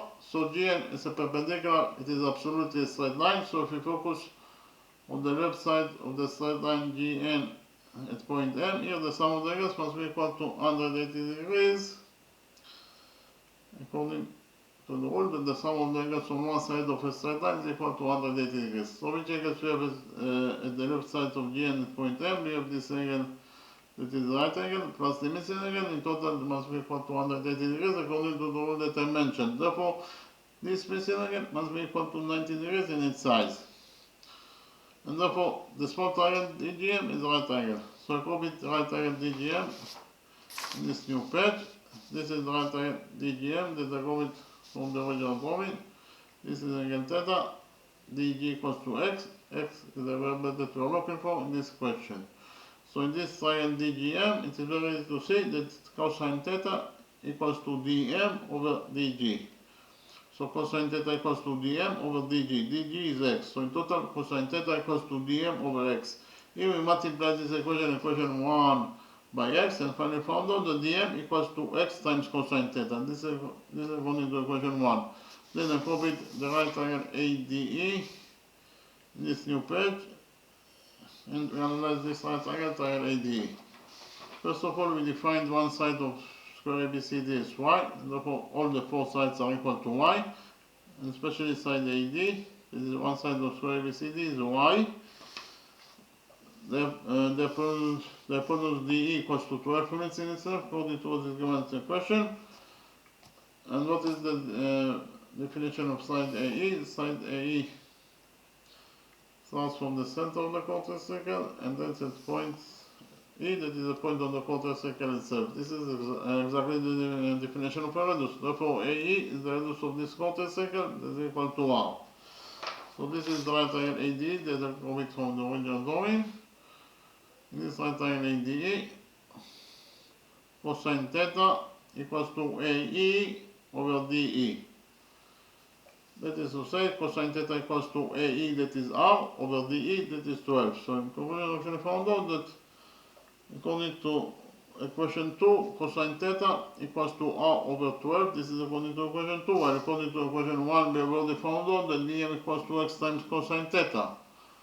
Now we can substitute cosine theta in this equation 1, by R over 12 from equation 2. We did it and found out that dm equals to x times cosine theta. And cosine theta is R over 12, so in total dm equals to x times R over 12. Here, dm equals to xr over 12. We already found out that quadrilateral DMAN is a rectangle, and we know that the opposite sides of a rectangle are equal to each other. So in rectangle DMAN, side DM equals to side AN, but DM equals to xr over 12, therefore AN must be also equal to xr over 12. Likewise, according to the same rule, in the same rectangle DMAN, side DA must be equal to the opposite side MN, but DA is y, therefore MN must be also equal to y. Okay, in the next step, I actually copied the right triangle DGM in the new page, and we continue to analyze the right triangle DGM. This is the right triangle DGM that I copied from the original drawing. This right triangle DGM, it is very easy to see that sinus theta equals to GM over DG. Again, sinus theta equals to GM over DG. GM is the missing side, so we leave it as it is, over GD. GD is x, so we substitute GD by x. And we actually found out that sinus theta equals to GM over x. Here we multiply this equation 1 by x, and finally found out that GM equals to x times sinus theta. This is according to equation 1. GM equals to x times sinus theta. Then I copied the right triangle ADE in a new page, and we continue to analyze this right triangle ADE. Side AD equals to y according to our definition. The hypotenuse DE equals to 12 units in step according to what is given as the question. In this right triangle ADE, it is very easy to see that sinus theta equals to DA over DE. Again, sinus theta equals to AD over DE. AD is y over DE. DE is 12. So in total, we can find out that sinus theta equals to y over 12. This is according to equation 2. While according to equation 1, we have already found out that GM equals to x times sinus theta. Now we can substitute sinus theta in this equation 1, by y over 12 from this equation 2. We did it and finally found out that GM in total equals to x times sinus theta. And sinus theta is y over 12, so in total GM equals to xy over 12. Here we found out that this small line segment GM equals to xy over 12. We have already found out that mn equals to y. In the next step, actually join points A and G together by side line. By joining points A and G, we get the right triangle AGN. What is the definition of the hypotenuse AG? The hypotenuse AG starts from point A, that is the center of the quarter circle, and ends at point G, that is the point of the quarter circle itself. This is exactly the definition of a radius. Therefore, AG is the radius of this quarter circle that is equal to R according to our definition. Again, this is the right triangle AGN that I correct from the original drawing. We just found out that AG is equals to R. We have already found out that AN equals to x over 12. And what is the length of side GN? GN equals to GM plus MN. That is to say, GN equals to GM, that is XR over to XY over 12. Here GM equals to XY over 12 plus MN, that is Y. So in total, GN equals to XY over 12 plus Y. Repeat again. GN equals to XY over 12 plus Y. Now we implemented the Pythagoras theorem on this right triangle AGN. Here by PT is a provision for Pythagoras theorem. According to the Pythagoras theorem, on this right triangle AGE, AG square equals to AN square plus GN square. Again, AG square equals to AN square plus NG square. AG is R, therefore AG squared is R squared. AN is XR over 12, therefore AN is XR over 12 squared, that is actually equals to X squared times R squared over 12 squared, that is 144. So in total, XR over 12 squared equals to X squared times R squared over 144 plus GN squared. GN is XY over 12 plus Y, therefore GN squared is XY over 12 plus Y squared. Here we took y as a common factor from this expression and finally found out that according to equation 1, r squared equals to x squared times r squared over 144 plus, here we took y as a common factor from this equation. So what is left from xy over 12 after we took from it y as a common factor? What is left is actually x over 12. Plus here, what is left from y after we took from it y as a common factor? What is left is actually 1. All squared. Then we open the one pair of brackets on this expression and we found out actually that according to this equation, equation 1, r squared equals to x squared times r squared over 144. Here we open one pair of brackets. So after we open one pair of brackets, we will have here y squared, and here we will also x over 12 plus 1 squared. So this expression after we open the brackets will be equal to y squared times x over 12 plus 1 squared. Here we multiplied 1 by 12 and then we divided by 12 in order to have a common factor with x over 12. And finally found out that here we have in the numerator in total x plus 12 divided by 12 squared times y squared plus x squared times r squared over 144. Is equal to r squared. Here we have the algebraic identity that a over b squared equals to a squared over b squared.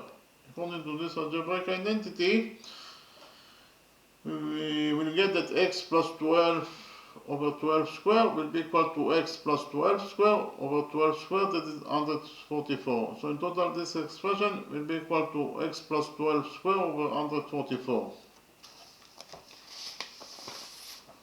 Repeat again, according to the algebraic identity, the expression will be equal to x plus 12 squared over 144 multiplied by y squared. And we have also in the equation 1 x squared times r squared over 144, that is equal to r squared. This is according to equation 1. In the next step, we actually join points A and C together by a straight line. By joining points A and C, we created the right triangle, triangle ABC. So create this right triangle ABC in a new page, and we implemented the Pythagoras theorem on this right triangle, triangle ABC. What is the definition of the hypotenuse AC? The hypotenuse AC starts from point A, that is the center of the quarter circle, and then to point C, that is the point of the quarter circle itself. This is exactly the definition of a radius. Therefore, the hypotenuse AC equals to R, because it is the radius of the quarter circle. Again, this is the right triangle ABC that I copied from the original drawing. And then again, that the hypotenuse AC equals to R, it is the radius of the quarter circle. Side AB and side BC are equal to each other. They are both on the sides of square ABCD. That is equal to Y according to our definition. We implemented the Pythagoras theorem on this right triangle, triangle ABC. According to the Pythagoras theorem in this right triangle ABC, AC squared equals to AB squared plus BC squared. AC is Y, AC is R, therefore AC squared is R squared, and it is equals to AB squared. AB is Y, therefore AB squared is Y squared plus BC squared. BC is also Y, therefore BC squared is Y squared. So in conclusion, according to equation 2, we found out that R squared equals to Y squared plus Y squared. That is to say, according to equation 2, we found out that R squared equals to 2Y squared. This is according to equation 2. When according to equation 1, we have already found out that r squared equals to x squared times r squared over 144 plus y squared times x plus 12 squared over 144. Now we can substitute r squared in this equation, equation 1, by 2y squared from this equation, equation 2. We did it and found out that according to equation 1, here r squared is 2y squared, and it is equals to here r squared is also 2y squared, times x squared over 144 plus y squared times x plus 12 squared over 144. Here we multiply this equation 1 by 144 and found out that according to equation 1, here we have 2y squared times 144 is 288y squared, and it is equals to here the denominator 144 we get cancelled after we multiply the equation by 144. We left only with 2y squared times x squared. Here the denominator 144 also we get cancelled, and we left only with y squared times x plus 12 squared. Here we divided this equation 1 by y squared, and we got here that 288 y squared over y squared is 288. Here y squared will get cancelled, and we left only with 2x squared. Plus here y squared also get cancelled, and we left only with x plus 12 squared. So according to equation 1, we actually found out that 288 equals to 2x squared plus x plus 12 squared. Here we open the brackets of this expression and finally found out that according to equation 1, 288 equals to 2x squared, and x plus 12 squared, x plus 12 squared equals to x squared plus 12 squared, that is 144, plus 2 times 2x times 12, that is 24x. So according to equation 1, we found out actually that 288 equals to 2x squared plus x squared plus 144 plus 24x. 2x squared plus x squared is 3x squared, so in total in this side of the equation we have 3x squared plus 24x plus 24x plus 144, that is equal to 288. Here we subtract 288 from this equation 1, and finally found out that in this side of the equation we have 3x squared plus 24x, and 144 minus 288 equals to minus 144. In the other side of the equation we left with 0. So according to equation 1, we found out that 3x squared plus 24x minus 144 equals to 0. We divided this quadratic equation by 3, and finally found out that according to equation 1, 3x squared over 3 is x squared, 24x over 3 is 8x, and minus 144 over 3 is minus 48. So we got the quadratic equation x squared plus 8x minus 48 equals to 0. Repeat again that this is a quadratic equation, and the general formula for quadratic equation is ax squared plus bx plus c equals to 0. In this general formula, a, b, and c are the coefficients of this quadratic equation, and x is the variable that we are looking for. And we will find out the value of x according to the following formula. X equals to minus b plus minus square root of b squared minus 4 times ac over 2a. In our specific quadratic equation, that is to say x squared plus 8x minus 48 equals to 0, the coefficient a equals to 1, the coefficient b equals to 8, and the coefficient c equals to minus 48. So we put the values of a, b, and c, those values inside this general formula for x, and we found out the values for x of our specific quadratic equation. I will remind you that x in our specific quadratic equation is the length of line segment dg. So we did it here, and we found out that x equals to minus b, b is 8, therefore minus b is minus 8, plus minus square root of b squared. B is 8, therefore b squared is 8 squared, that is 64, minus 4 times a. A is 1, so minus 4 times 1 is minus 4 times c, that is minus 48. And minus 4 times minus 48 is plus 192. Divided by 2a. A is 2, so 2a is 2 times 1, that is 2. So in conclusion, we actually found out that x equals to plus minus square root of 64 plus 192 over 2. So x equals to minus 8 plus minus. Inside the root we have 64 plus 192, that is 256 divided by 2. So x equals to minus 8 plus minus, and the square root of 256 is 16 divided by 2. So here we have two solutions that are possible for x. One of those two solutions is a negative solution, but because of the fact that x is the length of this line 7 DG. So x as a length must be a positive number, so we cancel the negative solution and we take into account only the positive solution for x. And the positive solution for x is as follows: x equals to minus 8 plus 16 over 2. Minus 8 plus 16 is 8, and 8 over 2 is 4. In conclusion, we actually found out that the length of this line 7 DG that is equal to x is equal to 4 units. So in both methods we found out that the length of this line 7 GD, that is x, is equal to 4 units. Okay, thank you very much.